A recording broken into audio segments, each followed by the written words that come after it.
Augsnes gatavošana ir ļoti ieteicama. Es pat teiktu, ka bez augsnes gatavošanas ir grūti, un te to labi var redzēt. Piemēram, šeit ir stādīts pacilām, un reku šitais te viss gabaliņš. Pirmos 2 gadus nebūs tāds kā šeit, viss riņķī.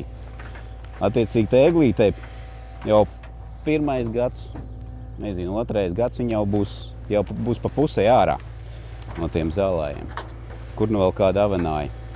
Savukārt šeit fonā mums ir kombinēta iekārta, kas gan gatavo augsni, gan stāda.